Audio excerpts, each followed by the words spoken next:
So hit me with a number 3. Number 3, Finding Nemo. Wow. That high? That's why I was shocked when you put it this high. That low. For Finding Nemo? Yes, dude, it's a banger. What are you talking about? As somebody who never had a dad, I could relate to this movie a lot. Except there was no dad coming to find me. So it was kind of just that I'm lost with us.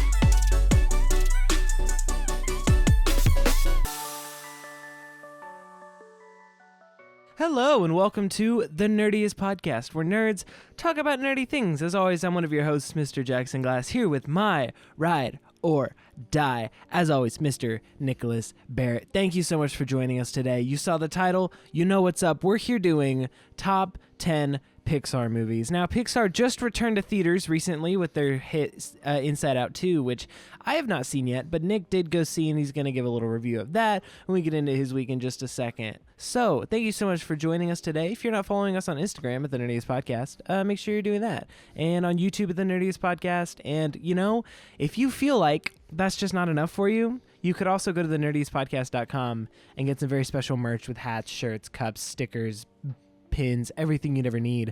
But if that's also not enough for you, you could become a Spotify member and listen to our exclusive Aftershow, where we're doing the Nerdiest Movie Club. For a mere $3 a month, you could get a bonus episode every month where we are sharing movies back and forth, and this month's episode is none other than Nope. Jordan Peele's 2022 thriller, Nope.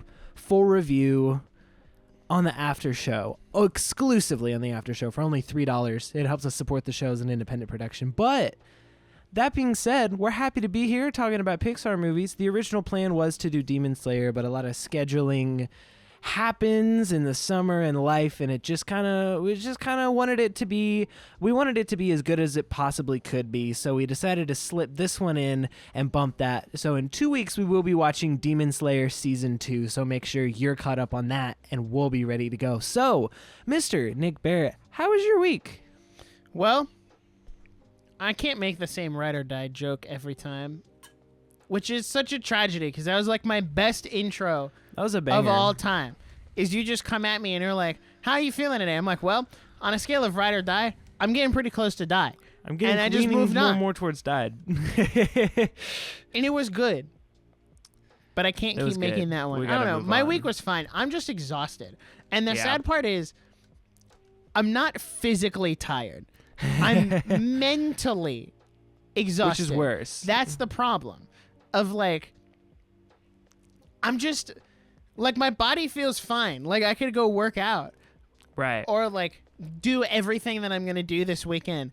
But mentally, I'm, like, on low power mode. And I have not been able to stop long enough to recharge. Which, it doesn't help. Because we're doing this podcast now. Mm-hmm. And then after that, I'm immediately turning around and scripting and recording another video. And then I'm live streaming tonight. And then tomorrow, I'm going out with a friend. We're going to go get some burgers, which is going to be great. And then after that, not only am I editing this podcast episode, I'm editing the video I'm recording tonight. And we're recording the after show tomorrow morning before I go out. So I have to edit that too. And then Sunday, I have church, which I'm double servicing because I'm serving at the early service. Let's freaking and then go. Going to church. And then after that, I'll probably finish up any editing that's left. And then I have D&D until I go to bed. And then next week and at then work, we get up and go to work. We're doing a field shoot. And the weekend's Let's over. Go. And I'm like, dude, I'm so freaking tired. You know when and you then I can't even rest next weekend because I have to bulk record videos again next weekend. See. There's no end in sight for me. There is no light at the end of the tunnel. No, it's just a long tunnel. It's Jover for me, bros. I should not have had a LaCroix before recording this because I'm kind of Why burpy did you drink now. a LaCroix? They're so bad. Little LaCroix. Sorry, the limoncello one is unironically the best one. There is no unironically best one because they're all bad. If you don't like sparkling water, the limoncello LaCroix will change your mind. It's like actually really flavorful and has a really nice vanilla hint in it. But this is also coming from someone that drinks Kroger brand plain seltzer water. Like, literally, it comes in a 2-liter, and it's like 99 cents, and it's just plain sparkling water.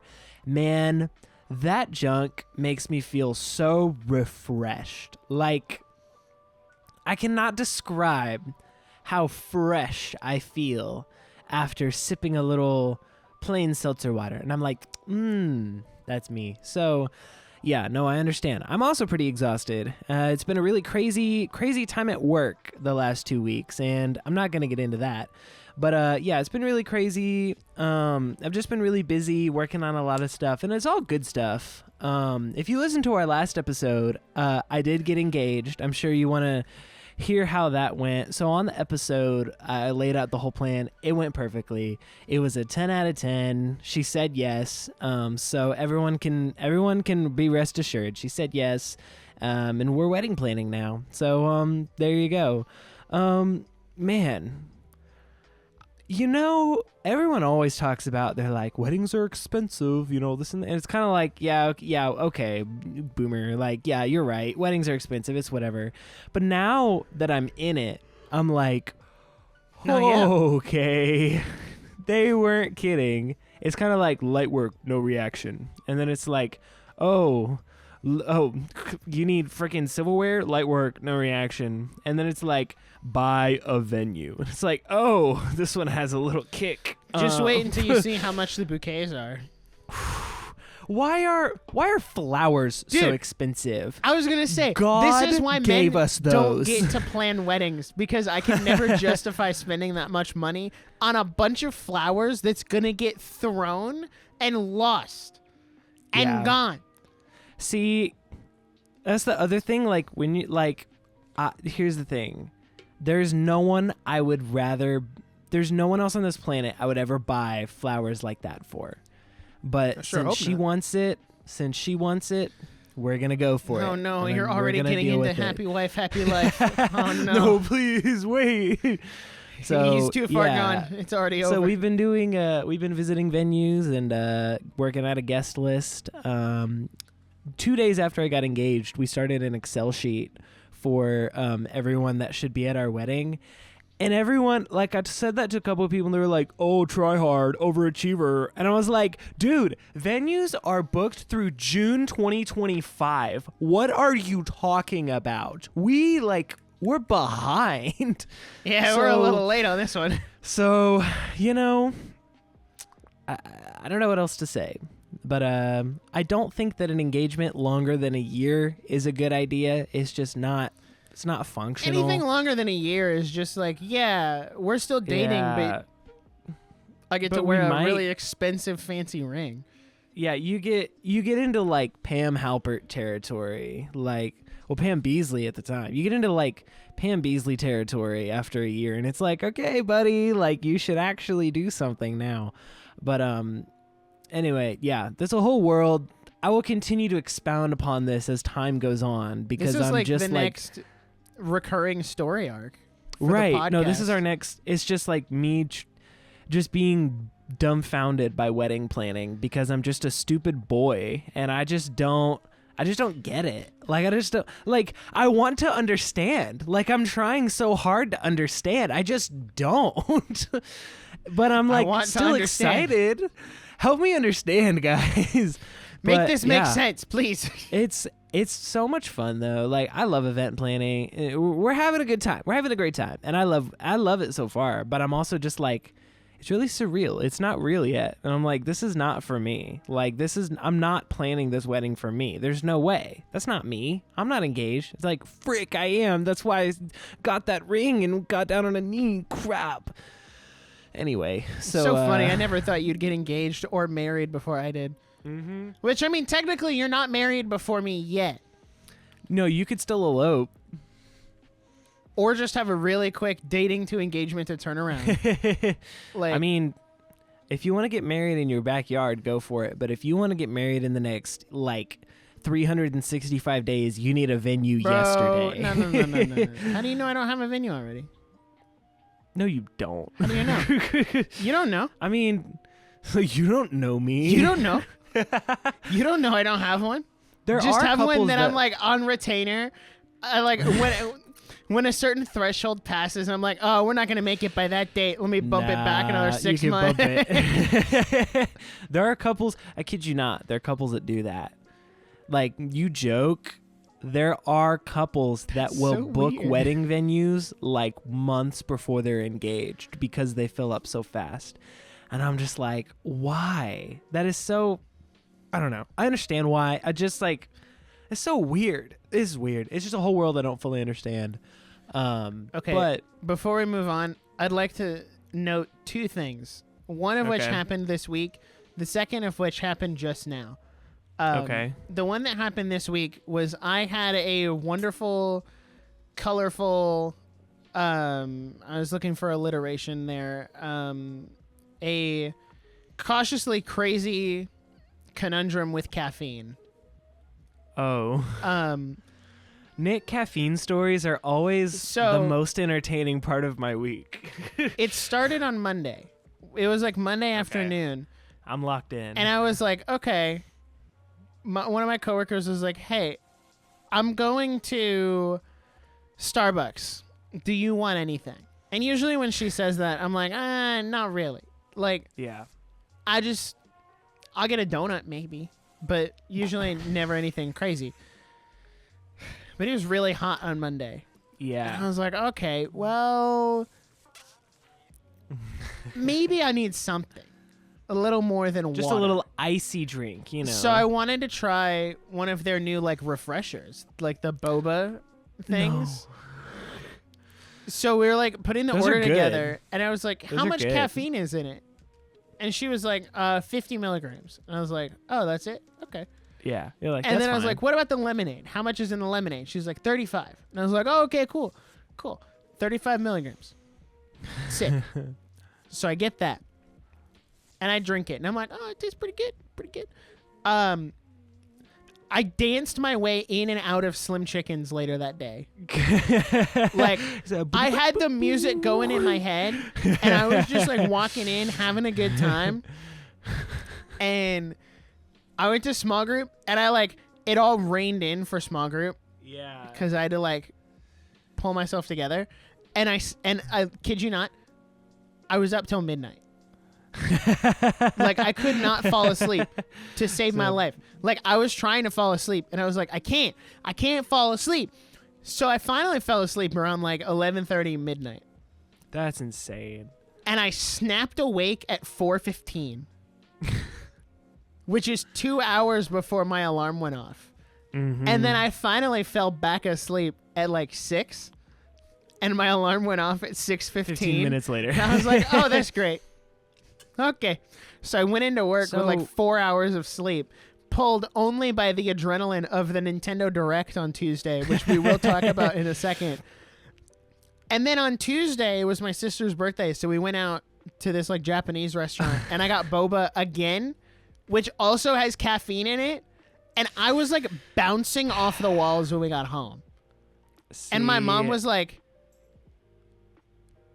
I don't know what happened. Not for you. So that night, though, the caffeine did not keep me awake because the amount of caffeine from the boba tea was very strongly outweighed by the exhaustion and fatigue from not sleeping the night before. And I just Right. crashed and slept like a baby, dude. So See, for context, you had 35 milligrams of caffeine. that and boba we're tea, that second like- one could not have been more than 35. Right. A grande Starbucks cold brew has 205 milligrams of caffeine. And that's like, I could drink that at 5 and go to bed at like 12. Like, there was a day, I think it was last Thursday, where I had a coffee meeting at 10. I love coffee so much. I had a coffee meeting at 10, and I have this thing called pre-coffee coffee, where you have to be awake for your coffee meeting So you have essentially your pregame, your coffee meeting with just a little bit of coffee. So I'm trying out this new mug, and it was something my sister got me, and it was really big, and I forgot how big it was. So like filling it up halfway was like way more than it looked like. And so it was like, you know, a lot more than I thought it was. And so I had that for my pre-coffee coffee. And then for my coffee, I brought the same mug, and they fill, because at the coffee shop, they'll fill up your mug for like $2. So I brought my mug and filled it to the top there. So I had both of those, and I drank that whole thing, right? This is by like 12 now. I'm a little shaky, but that's okay. So I go to work, and they were like, and what I didn't, they were like, hey, can you go pick us up some coffee for Sunday? And I was like, sure, whatever. I do that all the time. Like, I go pick it up. And so I went back to the same coffee shop and also got myself a latte. Right. So Was this when we were on the phone last week? Yes, this was when we were on the phone, and I was like so buzzed because I had like, it has to be like a 32-ounce mug. So I had like 16 ounces and then another 32 and then another 12. And so I was buzzed. I was living large though. Like there's like a fine line between like I'm caffeinated and just like I'm anxious. Like once you cross the caffeinated line into anxious, you need to stop or you need to eat a snack. Because it's all about the ratios, right? Yeah. So if I have a ton of coffee, I just need a ton of water and food. Like that's where I'm at. Yeah, that's my caffeine philosophies. It's all about the ratios. TLDR, and, you know, I have a really low caffeine tolerance rate. Like if I drink a Celsius or a Bang or something, I might legitimately explode. I don't do energy drinks. I don't do Bang. I don't do like Celsius is good, not as bad. One of my but I don't coworkers do like drinks no Monster, Celsius, no Bang. And I was like, "Can I have a sip?" And he was like, "A sip might kill you," because Celsius is like 200 milligrams. They're strong. And I was like, "I just want to know what it tastes like." And he was like, "You don't, no, you shouldn't." A Celsius makes me a little shaky because they also put a ton of like vitamins and stuff in it that's supposed to make you feel great, but it makes me just anxious. Yeah. The other thing that happened very quick before we get into the Nintendo Direct is I was going through, like, I have music playing on YouTube, and I've gone so far into like listening to anime music that I'm now getting recommended Disney park music from Tokyo Disneyland. Like, it just popped up, and I was like, oh, dude, okay. Let's just go. It's Let's go. cheaper to go to Tokyo Disney than to Florida. It is. It's cheaper to fly to Tokyo and get a ticket there than go. Go to Florida. Let's go. Let's just go. Pack your bags. Nerdiest podcast live from Japan. This is we could not be as loud as and obnoxious as we are. No. This is another thought. Do you ever wonder what you'd be like on drugs? I feel like if you had some sort of like if you were slipped something, you would like go insane. Like if a lemonade with 30 milligrams of caffeine like keeps you up for 2 days, I think if you just got like the slightest bit of like crack, you'd be unstoppable. I really do think that. What a peculiar question. What a peculiar question that was. You see, you know how you're talking about how exhausted you are? That wouldn't happen if you were on crack. Tired? Just do drugs. Just, you know. That's how you fix that problem. Saying. That's what I'm saying. I think that's how a lot of famous celebrities have died. Is because instead of just resting, they decided to do drugs. And then they OD'd and died. So unless you're trying to turn me into the next Michael Jackson, I don't know if that's the move. I mean, I can't say that. I'm going to my small group leader's wedding in a couple weeks, and they're having alcohol at their wedding. Mm-hmm. And I asked him about that. I was like, oh, is there going to be alcohol at the wedding? Because someone else in the group had asked. Yeah. Because she was like, I'm a very lightweight. Like, it don't take much. So they all look at me and they're like, Nick, are you going to drink? And I was like, well, first of all, no. Because I'm the designated driver for me and like 2 other people. And yeah. And 2, they were like, oh, well, are you not like going to get crazy? Like, let loose or anything? And I was like, oh, crunk. Believe me, I don't need alcohol to go crazy. I just need permission. So I looked at my small group leader's fiance, because our small group is at her house, and she was there. And I looked at her and I was like, can I go crazy on the dance floor? And she looked at me and was like, Nick, go crazy to your heart's content. And I was like, see, I don't need alcohol. I just need permission. You've opened the floodgates. Need alcohol. I just need permission. You've opened the floodgates, and whatever happens that Sunday night on the dance floor is what happens. Stays that Sunday night, you know? So, I don't know, man. Dude. It's going to be crazy. I think... I don't understand. Like, we talked about this, too. Is we're like, I don't understand alcohol at weddings, because I'm like, I don't want to pay that much to have a ton of insufferable people at my wedding. Well, you're barely going to be able to drink at your own wedding. Well, yeah, I'll be like barely. Well, I'll be like 3 or 4 months. 5 months, 21. 5 months. Yeah, I'll be 5 months, 21 when I get married. So, like, I just, no. Like, it's not worth the money to me. Like, I went to one of my cousin's weddings had an open bar, and it was crunk. It was crazy, but there's no way that wedding was less than like $100,000. Like, it was a bouge wedding. So I don't know. Continue, follow our narrative as we figure out what wedding planning actually is, and we, as we get crunk. But one time I got pulled over, and the officer asked, son, are you drunk? And I said, no, sir, it's chronic. And so... See, if I said... No, I can't say that joke. I'm just a bad driver. I can't make that joke on the podcast. The first time I drove a car, I got pulled over. I had my learner's permit, and I was just driving in circles in a parking lot next to my house because I was trying to learn how to park. And so I would park and then drive in a circle and then park again. And someone thought I was just wasted and called the police. And so he followed me into my driveway and shined his flashlight in my window. He's like, son, are you drunk? And I was like, no, no, please. And then another time I got pulled over. This made Amy so mad. I got pulled over. I've only been pulled over twice in my life. These are the only 2 times that's ever happened. I know this one. Because I overshot a red light. You know, when you're like, I can make it. I couldn't make it. And the sheriff was right there to see me not make it.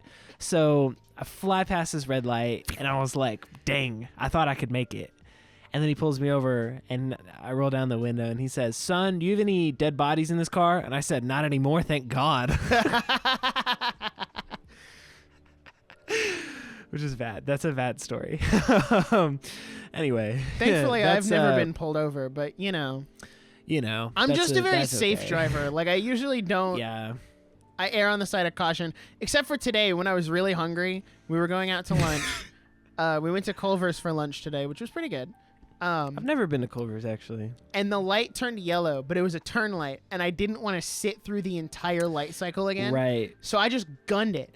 And, right as my front tire hit the line, it turned red. And I was like, well, I can't slam on my brakes. I'll end up in the middle of the intersection, so I just got to go for it. Because people do that. And it's more dangerous than just continue going. Right. Like, you could just keep going, and then the traffic stops. Right. Because the people behind you won't go. So I just went for it, and I was like, I pray that there is not insert city name police right here. Because I was out with my mom last weekend, and I watched somebody blaze through a red light like that. It was a left turn, too, and the cop was right there, and just lights on, boom. And it's like, I was like, uh-oh. Can't do the time. Don't commit the crime. Yeah. That's a good word. Last thing. You said the crime, and it made me think.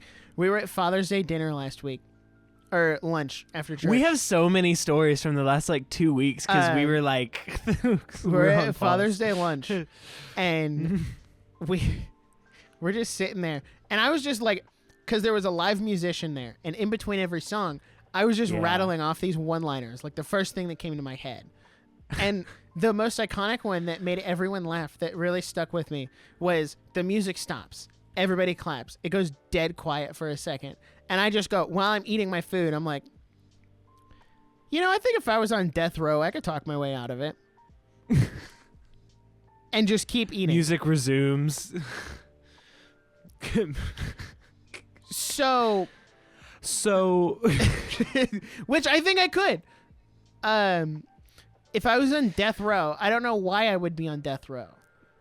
For liking Cars too much. I could probably talk my way out of it and be like, officer, you don't understand. I have a semi-successful podcast. What are the Brazilians going to do if I can't do my podcast, sir? Do you want to deprive those Brazilians of their podcast? No. Right. How could you? And the 14% Japanese audience we have. We love all of you here. Yeah. We're here to give you the best movie TV content out here, officer. Thanks, guys. People did really seem to like the last episode we did, where it was just like, let's just talk. Let's just shoot the breeze, you know? Well, it's funny because we've been so busy. Like, this is the first time we've talked in a few. Yeah, we haven't had time to talk it all out. We haven't had anything. We haven't said anything. So yeah, moving on a little bit. There's not really a great transition out of that, but Nintendo Direct was this week, and finally, honestly, kind of cooked. Not even gonna lie, I'm not mad at all. There's some good stuff here. I didn't watch it live because I didn't know it was happening. How did you not know it was happening? Oh, I didn't text you. I was at work, and then you didn't text me. Sorry, I didn't text you and freak out and be like, So, yeah, give us some details on this Nintendo Direct. I'll just go over the things I'm most excited for. They announced a new Mario and Luigi game, which I am so over the moon for. I never thought we were going to get a new one. I really loved Dream Team on the 3DS.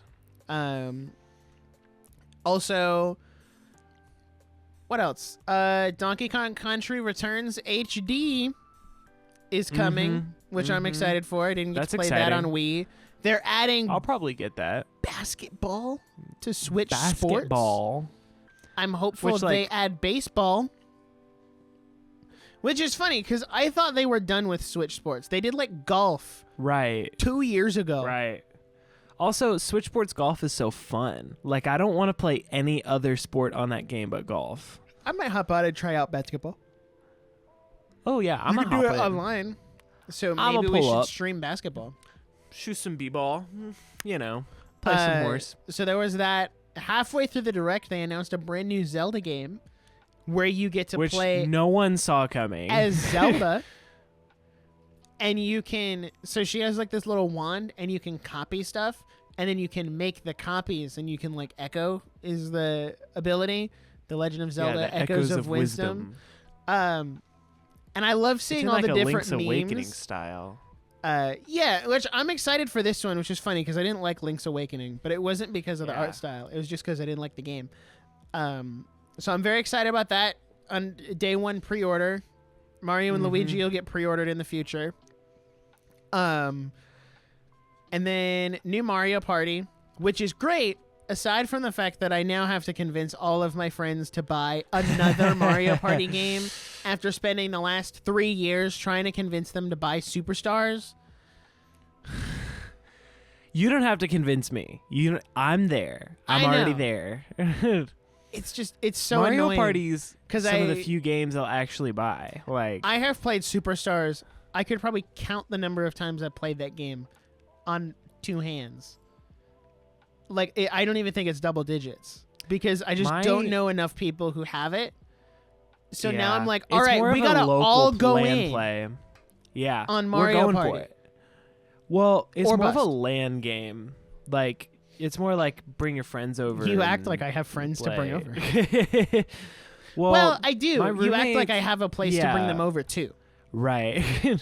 My roommate's freshman year, we had a big group that played Mario Party. But we only played for about 2 weeks because it started hurting relationships. And I developed legitimate anxiety because people would scream at this game. And I was just like, this isn't worth it for me. This isn't fun. Like, that's not who I want to play Mario Party with. Like, if you're going to yell the whole time, like, I don't. Grow a pair. I mean, I think the next biggest thing was they finally showed a trailer for Metroid Prime 4 after it got announced in 2017. For reference, which is so sad. That doesn't sound bad. But for reference, they announced it in 2017, and then at the beginning of 2019, they came and said, "Hey, the game actually kind of sucks, so we're gonna we're restarting development from the ground up." Yeah. And everyone was like, "Oh, cool. Okay, well that's tragic."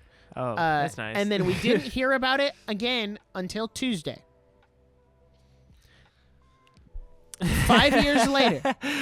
And we're like, hey, they we're back. came and said, hey, here's a gameplay trailer with like some cutscenes too, and it's coming out next year. Have fun. And everyone's like, oh, okay. I forgot about that. So we went from having like just this one announcement trailer that was like panning back through galaxy clouds to say Metroid Prime 4 to now like we got a cutscene with some gameplay and a title and like a date. Yeah. All this stuff. So I thought the trailer looked really good. I'm probably going to pick up Metroid Prime Remastered on the Switch because I want to play 4, but I also want to play 1. So probably going to stream it TBH. Oh, I got to finish Pokemon first, Shoot, though. dude. I'm starting my Pokemon live stream series tonight. Let's go. Which is going to be great because I put out the announcement of like, hey, I'm doing this. And everyone in the replies was like, why are you playing that game? That game sucks. And I'm like, well, like what? You're going to influence my opinion. Like if you're sitting here telling me it sucks, then I'm going to go into it thinking, I'm going to think it sucks. Yeah. So like if I end up hating it, it's your fault. You're only going to have yourselves to blame. And everyone's like, why don't you play the good ones? And I was like, because I'm not pirating on stream, guys. Yeah. I'm not like no. I don't believe in piracy or emulation. I think they're both bad. Arg. But that's a topic for a different episode. Anyway, yeah, a couple small things that they announced. Disney Illusion Island looks pretty fun to me, honestly. That was just an update, dog. The game's been out. Oh, for real? I'm an idiot. I'm sorry. Yeah. I don't know. I'm not keeping up. Funko Fusion, which is a game with Funko Pops. Looks awful. It looks bad. And it's only a Switch issue. Because we talked about that. I was on the Nintendo Byte podcast 2 days ago.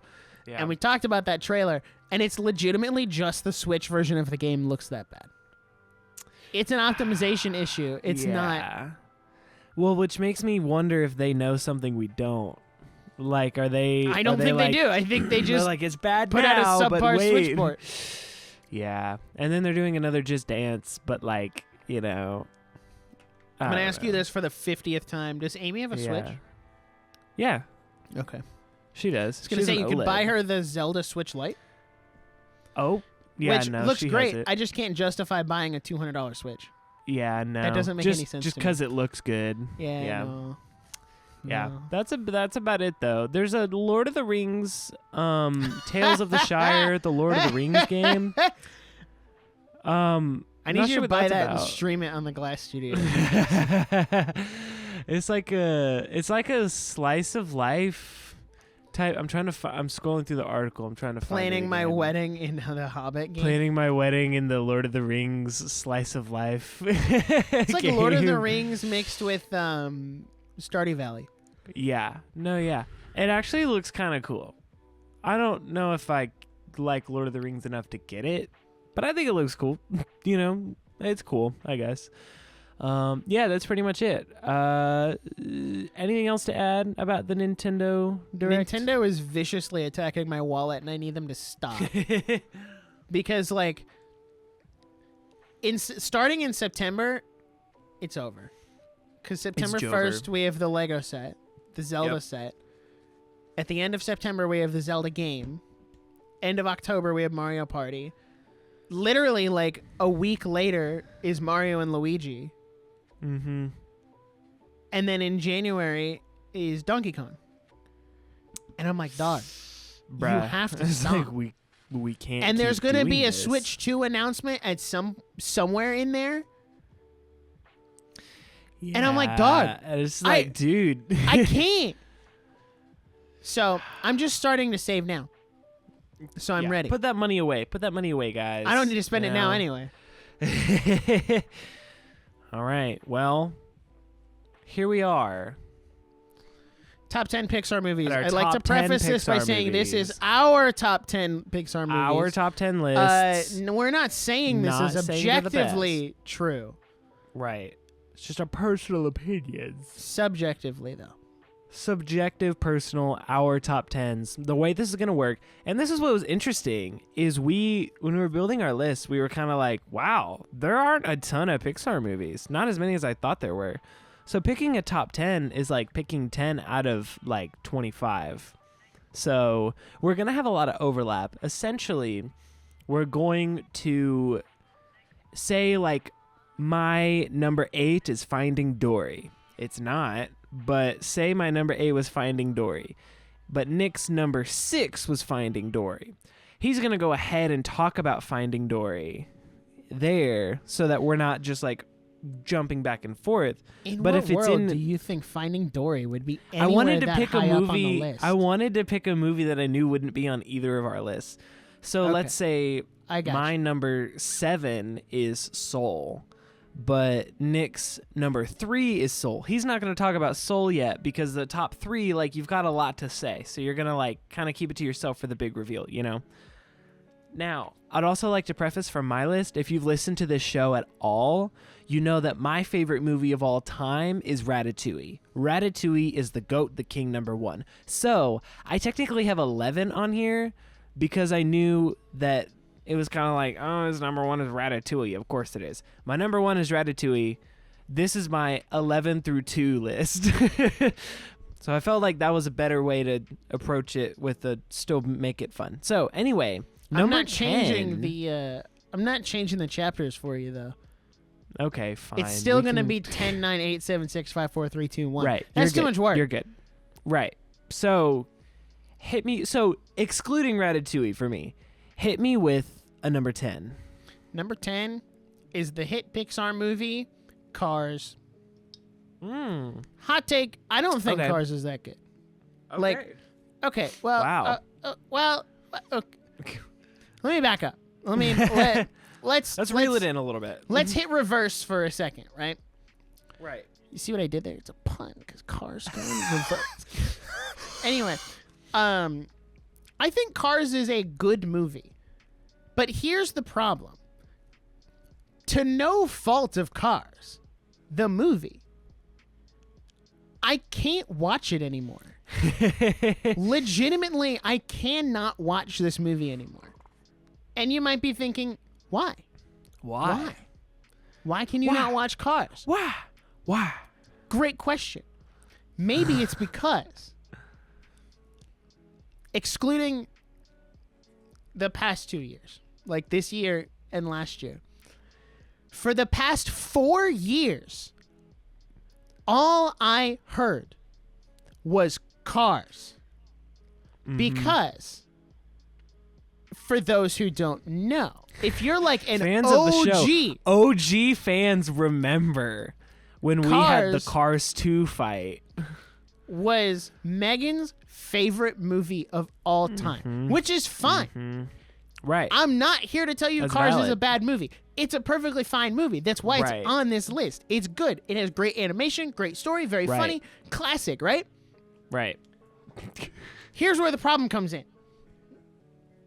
For the last 4 years, all I heard was her reciting this movie at least once a day. So, whatever 365 times Yeah. 4 is, subtract maybe 50 or 60. And that's how many times I've heard a portion of the Cars script, if not the movie itself. times Because 4 minus 60. 1,324. yeah, I'm sick of Cars, man. I'm done. I can't watch the first movie anymore. I'm like, I just can't, which sucks because it's such a good movie. Yeah. This is the that's very okay. typical, I shared an experience with my ex and now can never go back to it again because said ex ruined it. This is my thing. This is Cars. Yeah, that makes sense. So Cars is my number 10. All right. You ready? Number 10. Number 10. Monsters, Inc. Toy Story 2. Ooh. Listen. Toy Story 1, 2, 3, bangers. Absolute bangers. We don't talk about that. Like, anything other than those, we don't talk about. Toy Story 2 has some heart. It gets, like, really deep. And I'll be honest, now, there was a long time ago when we talked about, like, Up versus Toy Story 2 and, like, which was sadder. I get really sad at Toy Story 2. Like, that freaking song that they put that makes it sound like it should be on the commercials where the dogs are crying in the cages. Like, that song cuts me to my core. And as someone that was, like, really connected to, like, my toys and, like, stuffed animals, like, in that way as a kid, Toy Story 2 hits me in the heart. Even more than the other toys. Like, I don't know if even more. But Toy Story 2, like, it has great references. It's got a great cast. It's funny, great story. It expands its world super well. There's great lore. Like, you know, that scene where he paints Woody is, like, so satisfying, you know? I don't know. It's all around a good movie. And, like, it deserves to be on the list. But it's not like, you know, there's a lot better Pixar movies in that one. So, yeah, Toy Story 2. So you want to hear something really funny? Slight side tangent. But when you said we don't acknowledge the other, like, anything else, I don't remember who I was talking to, but I said something. I think we were at work talking about Pixar movies, and I, not even, like, intentionally, just naturally went, so out of the Toy Story trilogy, which is your favorite? Like, in my mind, just, not even acknowledging that the fourth one exists. Just which out of the three are your favorite? And someone mentioned it, and I was like, oh, I did just I guess there is a fourth that. One. I guess I just omitted the fourth one. There you My go. bad. Mubby. Sorry. So, yeah, hit me with a number 9. I don't think you're going to like my number 9. Number 9. Okay.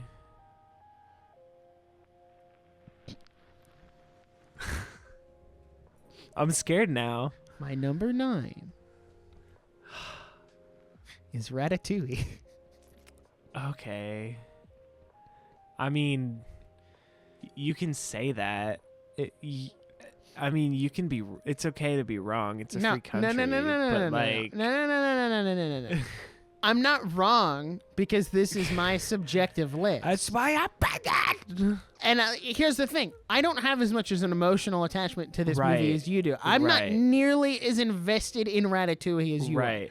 Remember when I studied Ratatouille for 8 months to make that song? Hey, did you take Tiny Chef off of Spotify? No, it's still there. Oh, because I was looking through your discography and it wasn't there.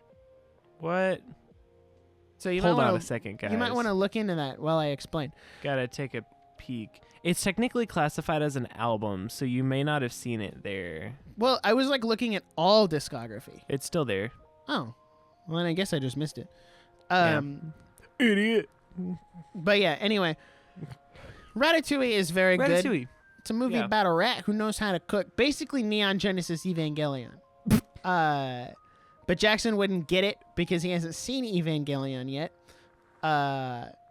Can't wait to do that one on the podcast one day. It's going to be great. But anyway, Ratatouille is very good. I never watched it a ton as a kid. Like, there are certain Pixar movies that I had on repeat. This was not one of them. I would watch it every now and then. But it just never hooked my interest that much. But I would be remiss if I didn't include it because it is one of the better Pixar movies. Yeah. So that's all I have to say about Ratatouille. If you'd like to take a brief moment to give your, like, 60-second soapbox. Dude, if you can even condense it down that short. I've done it so many times. I can't do it again. I'm going to, like, Dude, I literally just recorded a YouTube video this week about the creative philosophy of Ratatouille, and it's there are a few movies that I just connect with as much as Ratatouille, and I just the idea and the philosophy of like, yeah, anyone can do this, but you have to be really fearless to be good. And I'm just kind of like, bro, that's bars. That's life-changing. Life-changing. There you go. Essentially, I've done it so many times. If you listen to the show like at all, Ratatouille is number one for me. Has been for freaking 3 years now. So there you go. I can't give another Ratatouille soapbox. It's just going to exhaust me. That's fair. Okay. Ready? Number 9. Number 7. Number 9. Number 8. Oh, wait. You're No, number 9. My number 9. My bad. Yeah. My bad. My number 9. I pulled a Jackson. Finding Nemo. What? Finding Nemo. Number 9? Number 9. I mean, Listen. it's okay to be wrong. Finding No, but I'm not wrong because this is my opinion. Finding Nemo is good. It's a great movie. It is like heartfelt, it's funny, it's iconic, it's quotable. Characters are great, story's great. I'll forgive Ellen DeGeneres for being in it because she does great as Dory. But also, it's not one that I have to turn on. It's a really good ambient movie for me. Like I will turn on Finding Nemo in the background more than I will sit down and intentionally watch it. Finding Nemo used to be the movie I would watch at the dentist every year, and that's kind of ironic. That's kind of that's why I chose it. I thought I was being funny, and so I don't know. The story's great, soundtrack's great, like everything about it. No hate, no shade. It's just like it's not one I'm gonna turn on and sit down and be like, yes, cinema, yes. But I think it's great. Wow. Yeah, there you are. That's so low, but okay. Okay. I can't wait to see what's on the rest of your list. This is honestly, I think I have some hot takes that I didn't realize until now. I didn't realize until now how hot the takes were. I'm like, frick, dude. Oh, don't worry. All right, don't worry. let me hear it. Don't worry. I got us covered in the hot take department. All right. You worry. Hit me with it. A bit. All right. What number are we on? 8. Okay.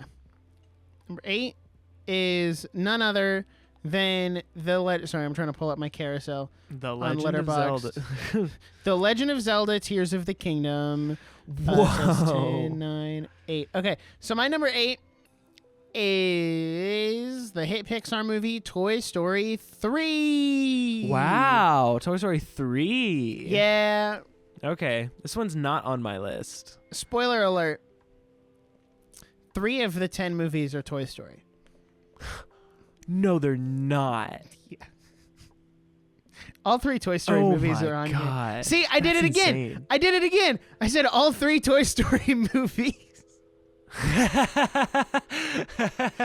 Completely unintentional, by the way. All 3 of them, No, Toy Story 3 is really good. I talked about it, I Yeah. think, on our top 10 movies because it was in my honorable mentions. The movie holds a lot of it holds a lot of nostalgia for me. One, because it was released the same day my sister was born. Oh yeah, I remember that. There's a whole story there. Go back and find it in a different episode. I'm not explaining it now. It's there somewhere. I don't know. It's in there somewhere. I don't remember. It's there somewhere. So Based. there's that, but it's also just a really good movie.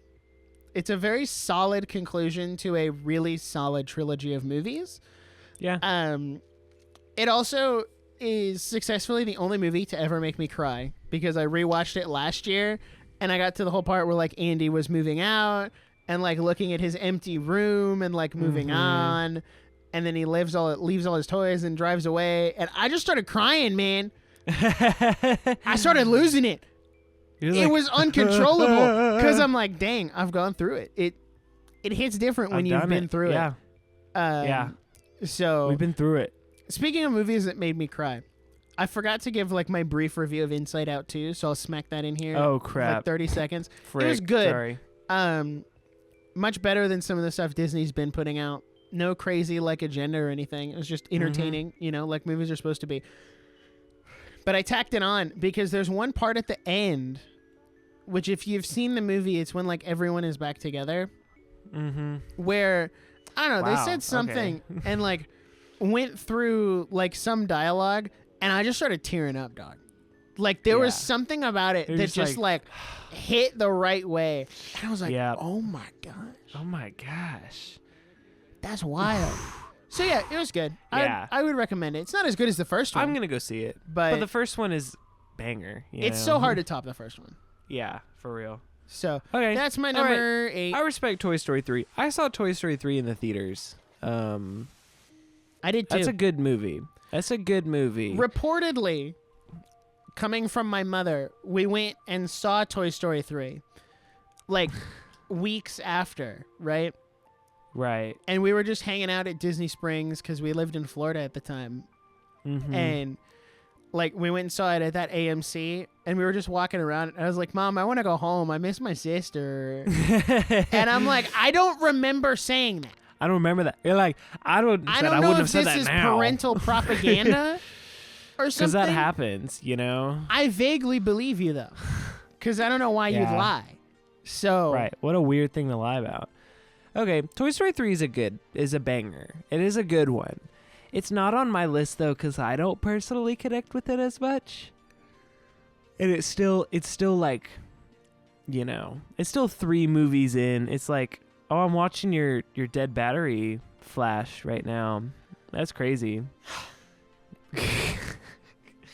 You figure that out. I don't know if I should. He's swapping out the batteries. I don't know if I should give my next one while he doesn't. Just keep going. Is that all right? Oh, he went dark. Anyway, yeah, Toy Story 3 doesn't hit with me as much. But here I am. My number 8. I don't know if this is a hot take or not. My number 8 is none other than Monsters University, not Monsters Inc. Monsters University. And let me tell you why. Monsters Inc. is really, really great. It's phenomenal. It's a classic. It's one of their best earliest works, right? Monsters University though hits me a lot harder, especially as now that I'm in college. I'm like, this is me. This is so real. I connect with the message more of kind of finding your place in school a little bit more than like trying to make a name for yourself in the workplace. And maybe I'll like connect with it more in the future. But yeah, so now that you're back, I'll tell you my number 8 is Monsters University. What?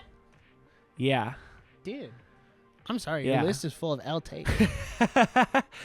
Listen, the story of like trying to find yourself, like trying to find your place in a school and like this new town, it hits me especially as a college student. I'm like, yeah, that's really real. And I think it just like it sells a lot better for me than the Monsters Inc. story of like finding your place in the workplace, which like, maybe in a few years I'll feel differently. But, Monsters Inc. is a banger.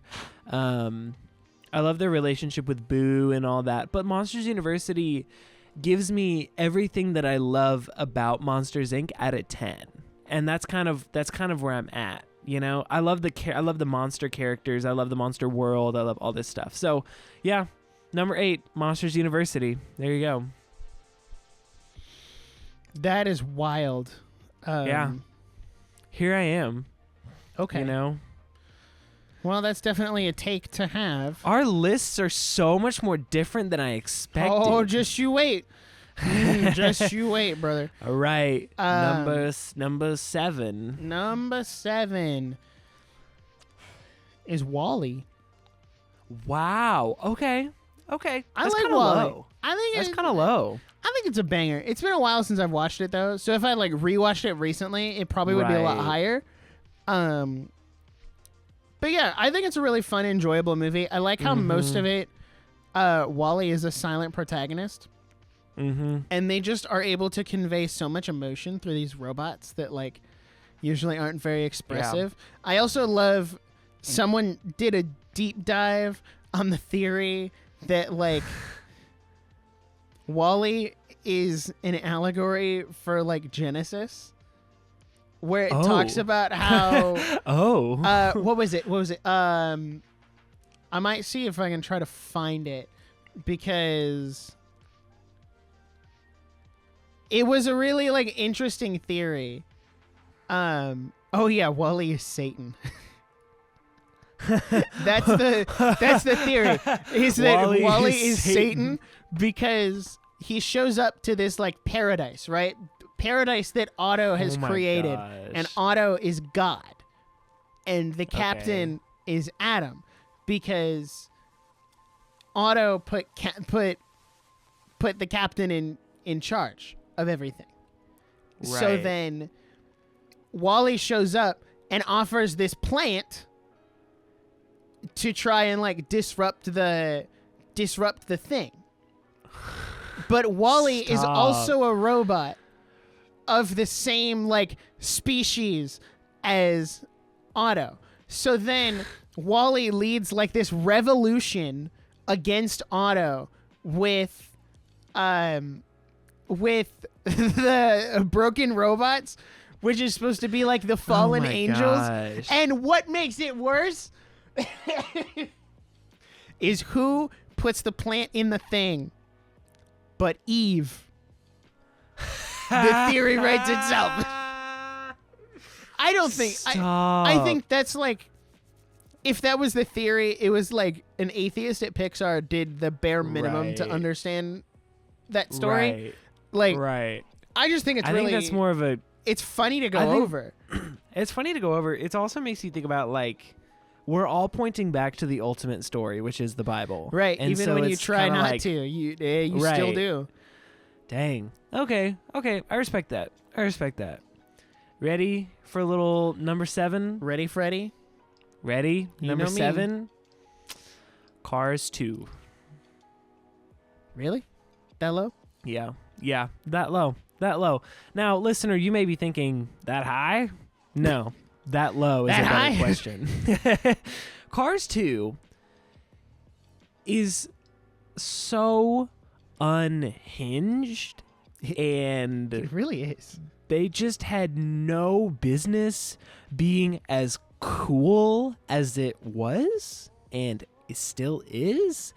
And I think you could make a case for like Cars is so grounded and sweet and fun, and then Cars 2 just goes like to the walls, and you're like, whoa, what happened here? To the window, to the wall. I don't care. It's fun. It's a spy espionage movie with talking cars, okay? And you're going to talk about how it's not grounded enough?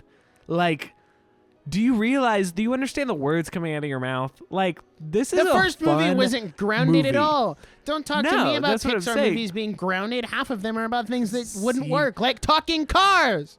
If you wanted to see a movie that was grounded, you should have watched A Bug's Life. Oh! Got him. Anyway, Cars 2 is a banger. And if you're a fan of the show and have been for a while, you know that Cars 2 has a special place in our hearts and in our history. There is still an audio on my YouTube channel, which will probably get taken down at sometime soon. So if you're listening to this now, go still find up it on the on podcast the Glass page. Studios now. I have no intention of taking it down. There's a I'm gonna go lo-fi listen to beat it right now. A lo-fi beat of us fighting over Cars 2, and I don't know why I made it. It's kind of a banger though. Like, I'm not even mad.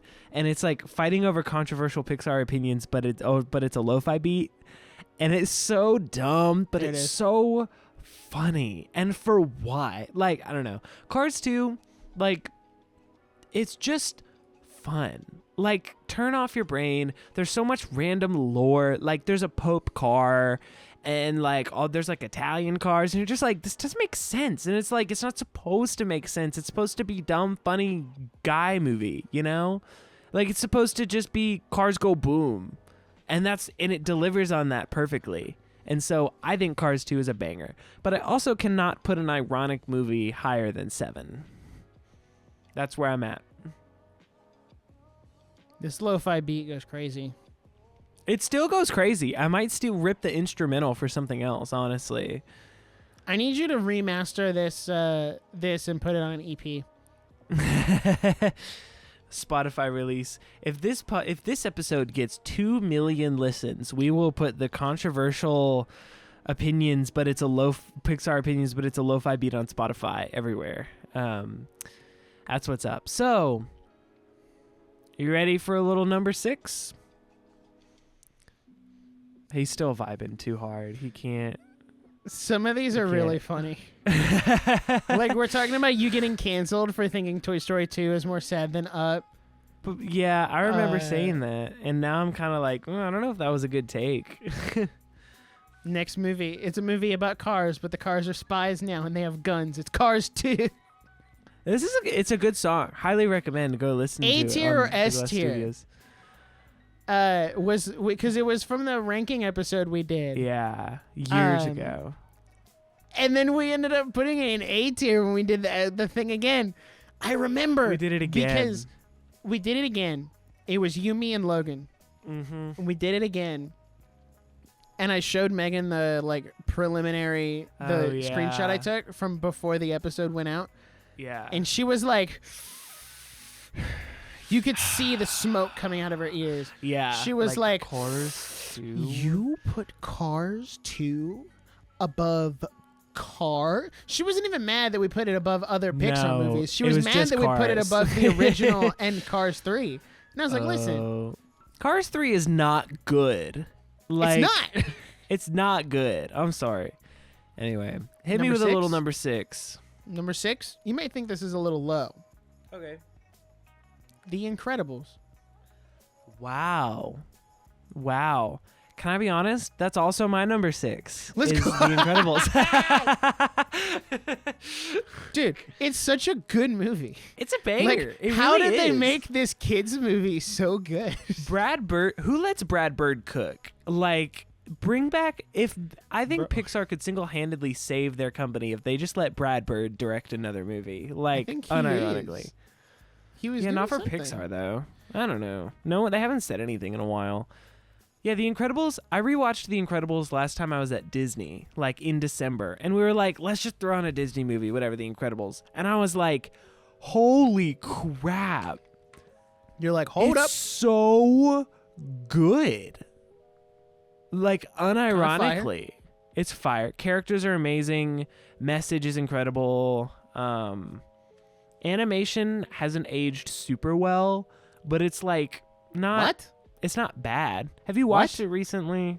There's a couple parts where I'm kind of like, okay. Just compared to what we have now, you know? I don't know. I'm going to disagree with you on that. Okay, you can disagree with that. I don't think it looks bad. I don't think it looks bad. I think what we have now looks better, but that's also 20 years in technology gap. Right. So no, you're right. The Incredibles looks better than Toy Story 1. Yeah, no, so it I don't think it's a fair argument. Okay, fair. That's fine. You can say that. Yeah, number 6. It's just good. Frozone is iconic. Good family movie. Truly are Mr. Incredible. I was right to idolize you. He's a top 3 Pixar villain. He's a top 3 Pixar villain. Syndrome. It's so freaking good. He's like, if everyone's special, then nobody is. And it's which is true. He's spitting facts, dude. Banger. Also, he notice had the right idea. He just wasn't going about it the right way. Right. Notice how Brad Bird really likes to make movies about exceptional characters in unusual places.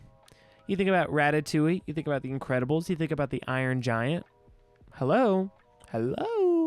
Anyway, that's number 6. That's both of our number 6s. So, all right, we're in top 5 territory now. Top 5. So hit me with a numero 5. Numero 5. I don't know. I feel like there's a chance we could overlap again. Could I'm you imagine? scared. Could you imagine? Okay. My number ready? 5. Number 5. Oh, wait, we won't because never mind. Number 5, Monsters, Inc. Okay. That's a good one. It's good, dude. Monsters, Inc. I'll kidnap 1,000 children before I let this company die. I'll kidnap 1,000 children before I let this company die. It is the That is one of the epitome most of unhinged capitalism, quotes. and that's the funniest for part of the real. movie. Is like it all is hinged around this capitalistic idea, but also the downfall is that there is an alternative that works just as well. Right. So it's literally capitalism, the movie, Yeah.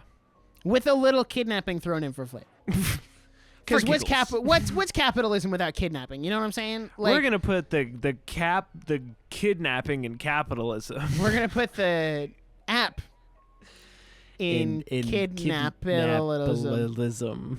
Kidnappitalism. Also, Mike and Sully, dude, what an iconic duo! iconic duo. Like for real.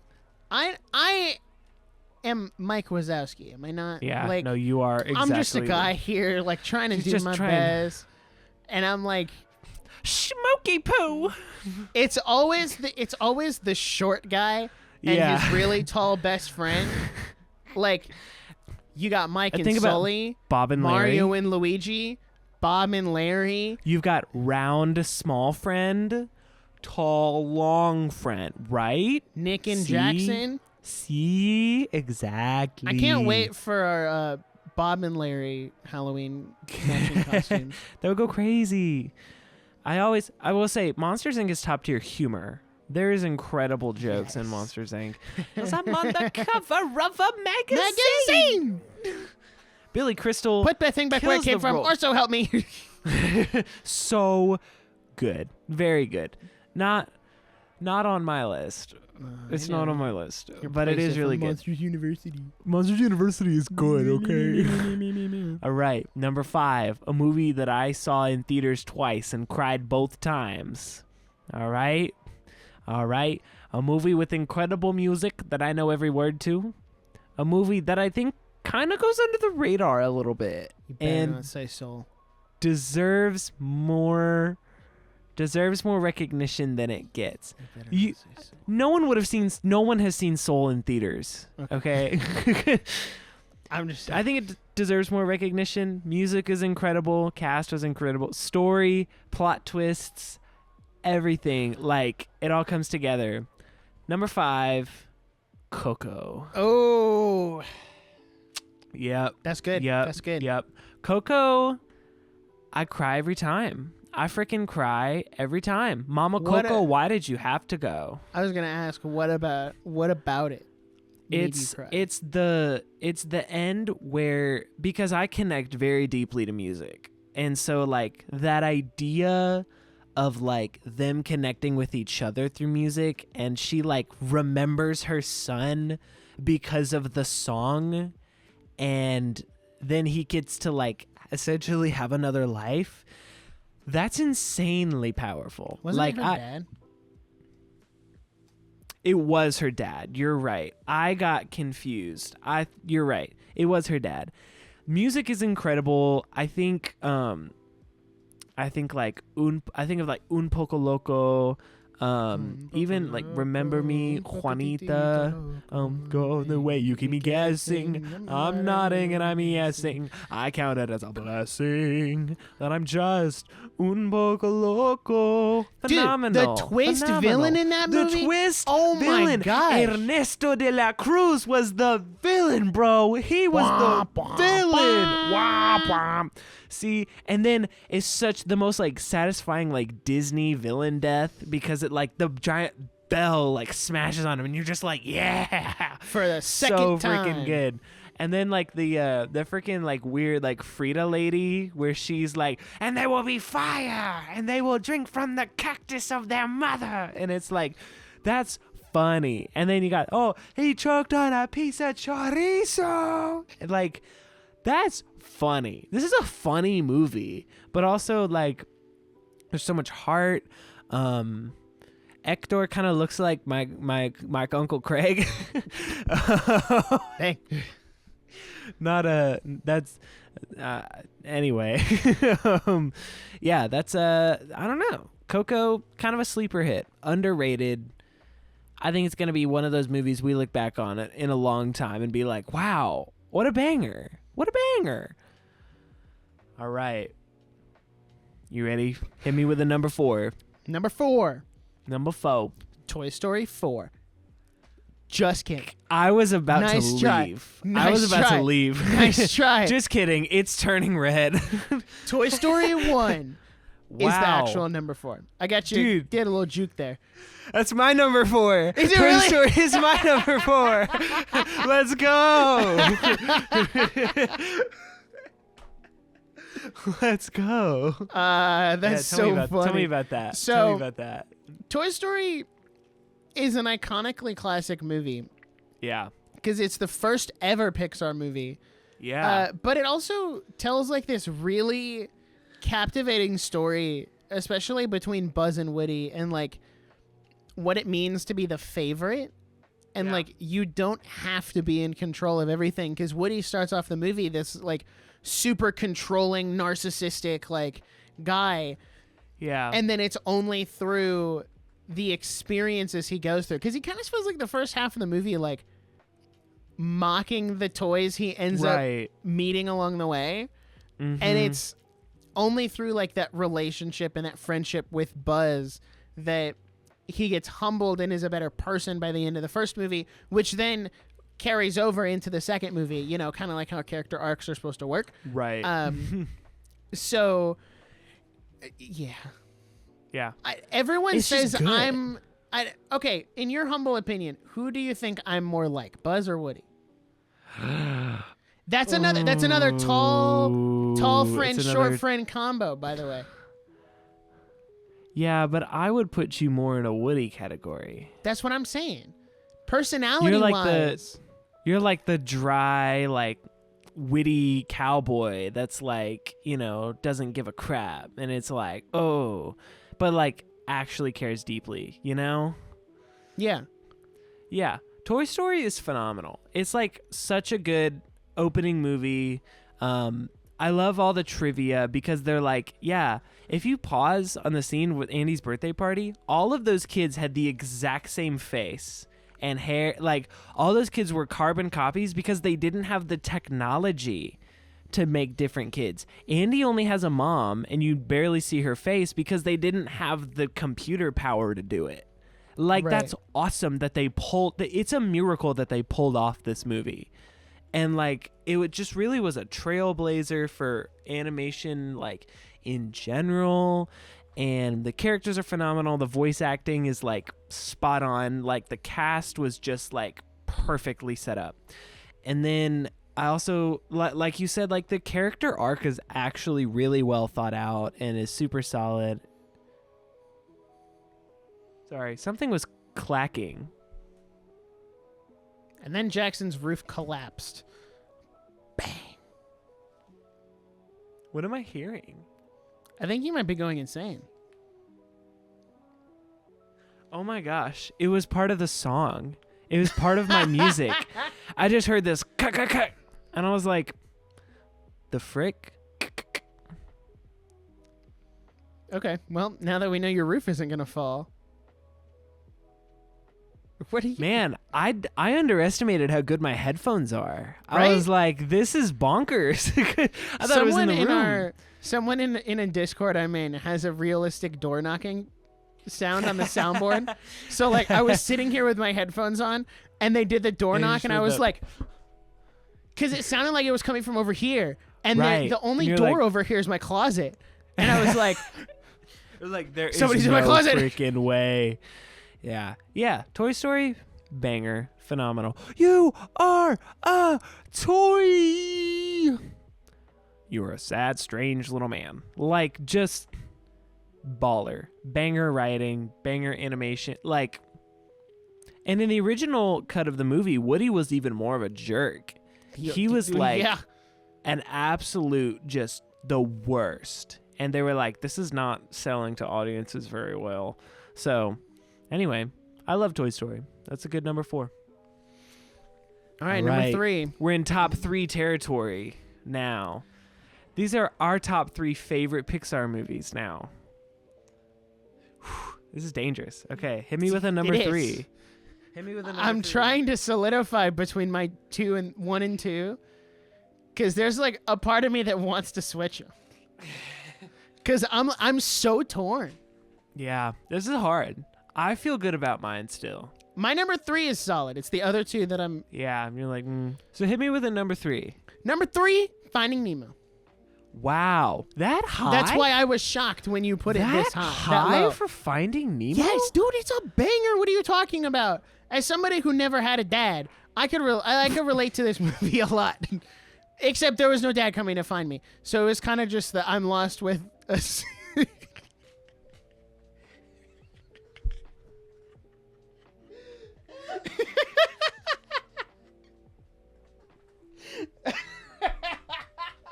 As someone that never had a dad. Whoa. Reel it back. Get it real, because there's fish. Said, except there was no dad to come find me. But this movie was... But... Okay, continue. It's just a really good movie. It's very heartfelt. My mom kind of ruined it the other day because she was like, I did research that said that barracudas don't eat clownfish or their eggs. So why would the mom go down there other than to eat her own eggs? And I was like, aw. yeah, Ew. but if we were going by the biological standards, yeah, I've There'd be seen a that lot film wrong. theory video. Right. So write that there's down. a reason. Oh. So yeah, it's an incredibly solid movie. This is the one that was on repeat for me a lot as a kid. Like, I had a Nemo plush and a Bruce plush that had like the puppet thing, so I could like make his mouth move, and like, because Finding Nemo came out in 2003, so I was 1 when it came out. So like, those very early formative memories are all Finding Nemo, Cars, Toy Story. Like, that's why they're all so high up. Yeah. Because it's just all I remember. So, yeah, Finding Nemo. I don't have much more to say about it. I feel bad. I never have a lot to say during these top 10 lists. No, me too. I'm just like, it's a good movie and I like it. But that's okay. But that's okay because we have like 20 movies to go through. So it's kind of like, yeah, this is it. I just saw the Finding Nemo show at Animal Kingdom for the first time last time I went. And it's very good. So here we are. I've never seen it. Really? It's good. No, because I don't care about shows. Oh, I'm sorry. I'm not saying they're bad. I'm just saying I'm just trying to ride Everest as many times as I can. Dude, you're so right. I think people who go to shows are suckers who aren't in line, and it makes it easier for me to ride a ride. Which is why me and Megan never got along at Disney, because she's the exact opposite. Because it's people like me who go see the shows and need 20 minutes of AC that get you on the ride fast. That's what the Hall of Presidents is for. Oh my gosh. Also, this episode is very Megan heavy. If she's listening to this episode, by some stretch of the imagination, I'm sorry. I don't harbor this much ill will. I'm very much playing it up for the bit. So, anyway, if any of her friends are still stalking me on the podcast, just feel free to relay that part of the information as well. We're being goofy. Being a little goofy, a little crazy. We're just being silly. Ready? Number 3, movie I watched last week. Not for the first time, but a movie I watched last week. And a movie I saw in theaters at the exact perfect time in my life to make me sob every time I see it. Right? I cry. I don't think I have yet to watch this movie and not cry. Okay? None other than Inside Out. Oh, wow. My number 3. I think as someone that has moved a lot, the entire plot of just she's trying to process how she feels in a new location, in a new space. Like, she's just starting over. That's heartbreaking. And that's so relatable. And I watched that movie right before, I think it was right before we moved to Seattle, or right before I moved back. I don't remember. It's kind of blurry in my mind. Time blurs together. But man, that movie hits freaking Bing Bong, dude. Like, when he, spoiler alert for Inside Out if you haven't seen it, he dies. He freaking dies.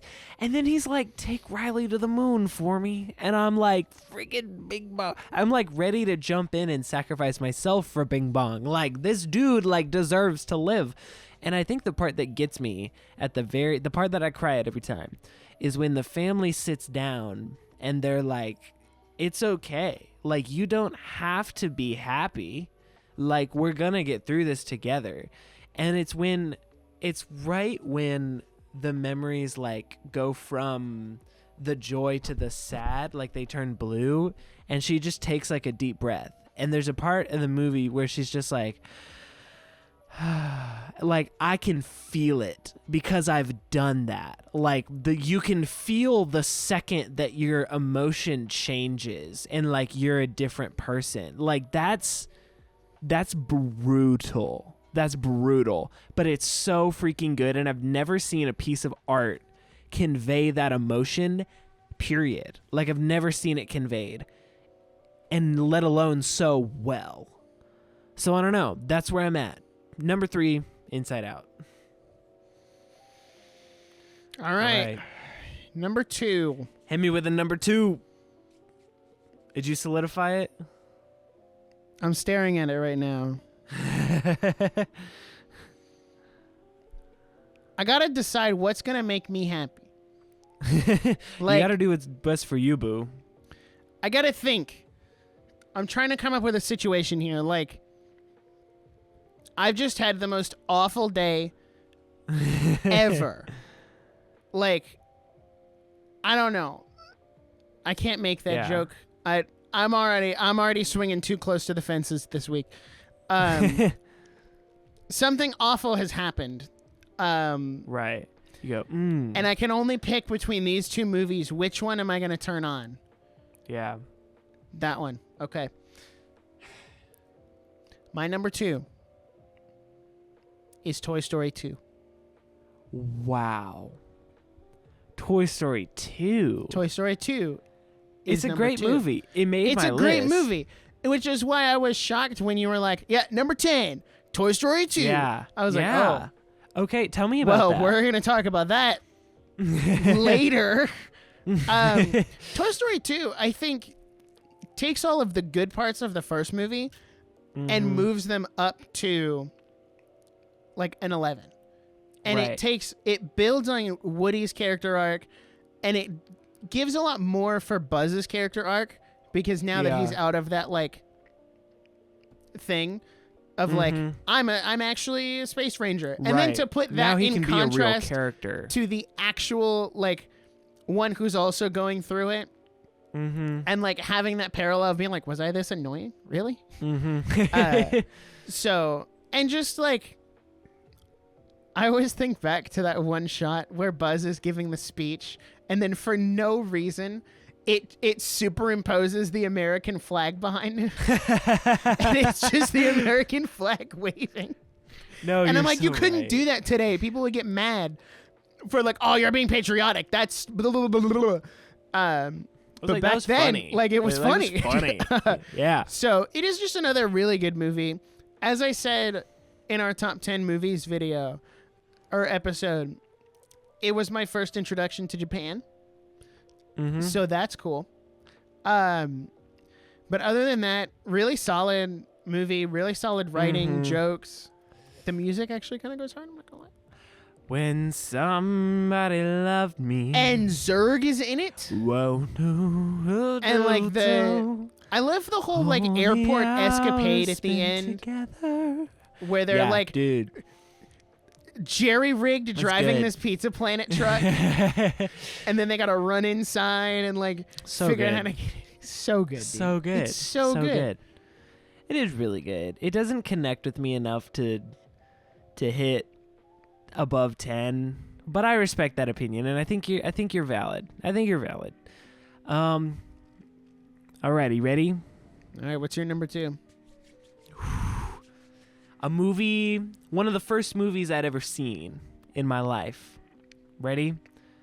A movie that I could quote to you, but I won't.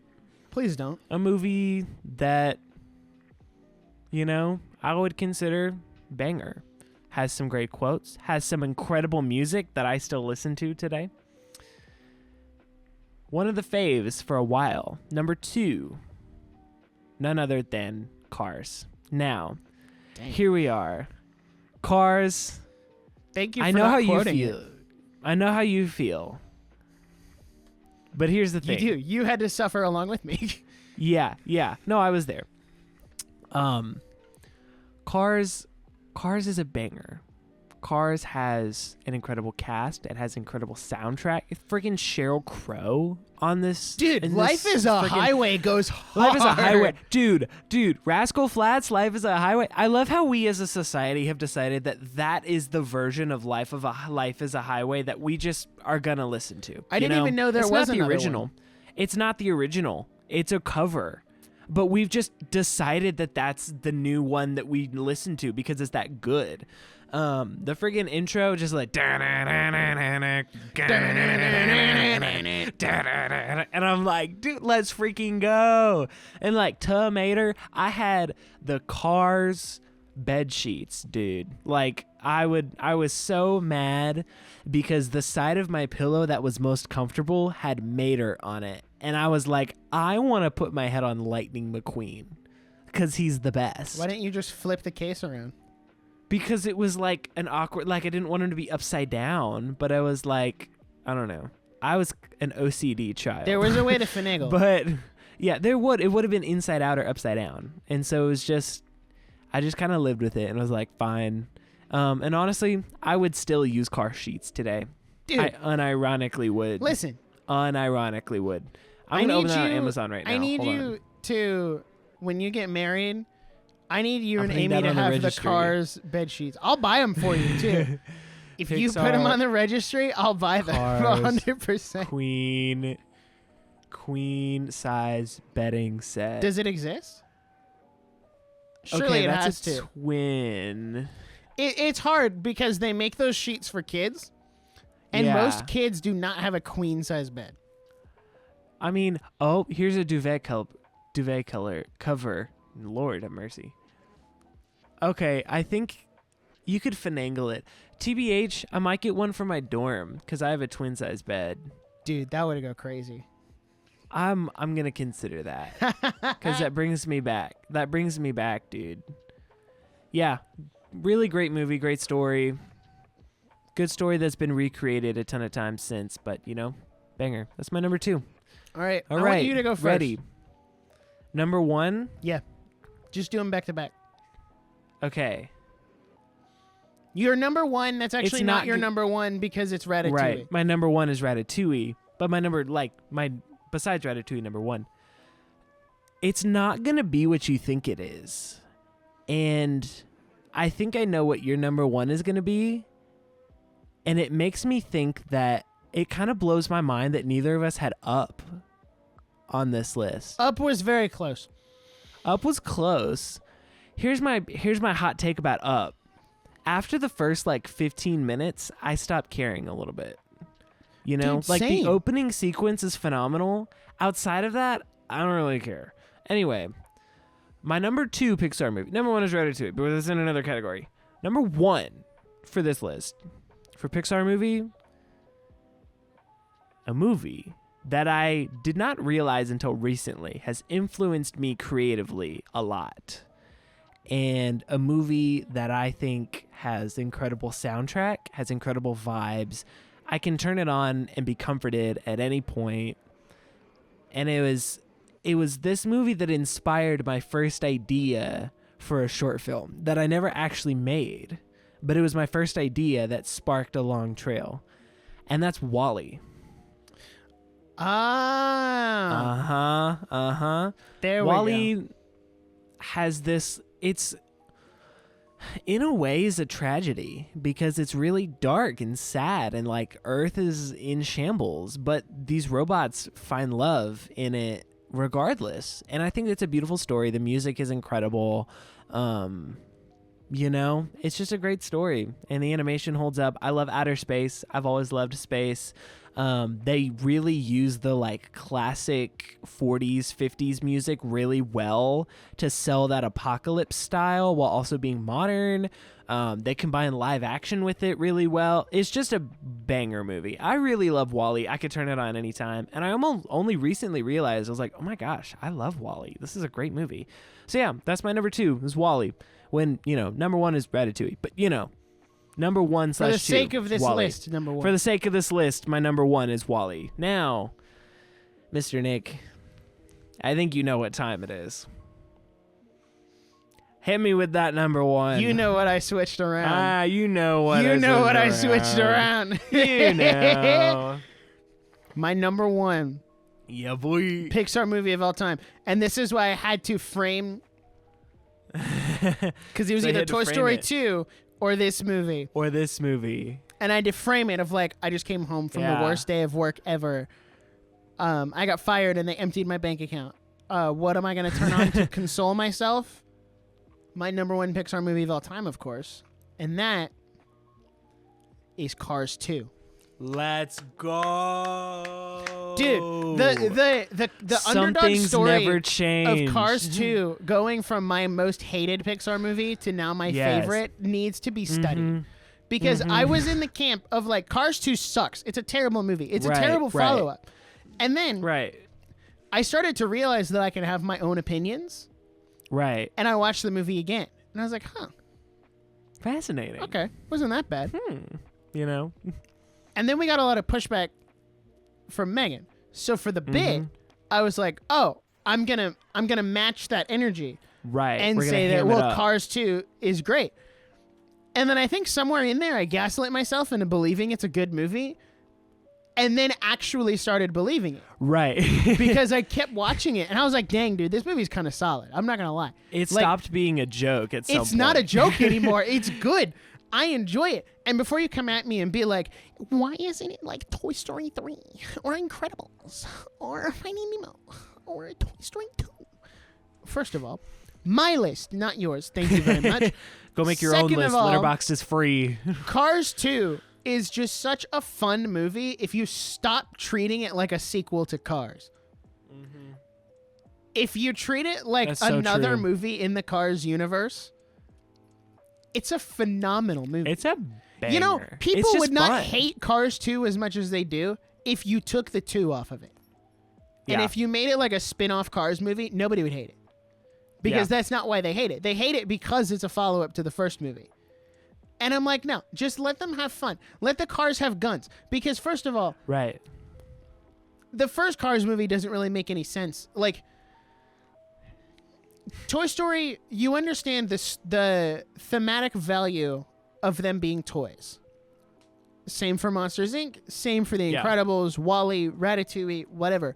Cars, they could be humans and you would get no thematic change. From the story. So, the only thing you did was make them cars all the time. Whereas Cars 2, realistically, thematically, nothing would change if they were not cars. But it's so wacky and kind of dumb that that's why it's good. Because it's like... it's absurdist. It's another deeply capitalistic movie about this oil baron making alternative fuel specifically so that he can sabotage it to boost oil sales. That's awesome.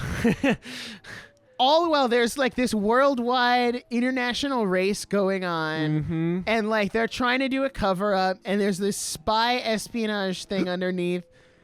It's just so fun. It's just like fun. Every time I watch it, I'm smiling the whole time because it's just a fun, kind of stupid movie. But you know what? I'll take it. Okay? That's where I'm at in life. I'm like, I don't care. I'll defend this movie till the day I die. Let's take it, I want to be buried with my copy of Cars 2 in between my arms. The steel book. The steel book. Is there a steel book for Cars 2? Look that up while I outro. Guys, thank you so much for listening to this episode of the Nerdiest Podcast. We're so glad we got to rank our top 10 Pixar movies. What did you think of our list? What do you want to add? What's your list? Leave your top in the comments down below. There'll be a question on the Spotify. If you will fill out that question and it helps us boost engagement. Now, you could also send an email, drop a comment, send a DM. Nick, how are we looking on that steelbook? There is a steelbook. It's not very good, but there is a steelbook. Hold on. It's kind of an ugly steelbook. I'm not going to lie. Oh, that is kind of ugly. It's kind of ugly. It does exist, though. You're looking at the one of just Mater? No, it's the one of like Mater and Finn, and then the Queen is on the back. Oh, yeah.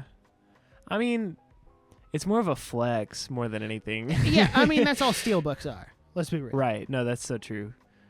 Well, guys, unless you have anything else to add, thank you so much for listening to this episode of the Nerdiest Podcast. We really appreciate your support, continuing support, and yeah, we can't wait to see you in 2 weeks for Demon Slayer Season 2, Jackson's Anime Adventure. If you'd like to catch up on that, you have 2 weeks. That's what I'm going to be doing. Hey, Jackson. Yeah. Do you have anything to plug? I was just about to ask you that. Good. I was going to say. I was making sure you didn't forget.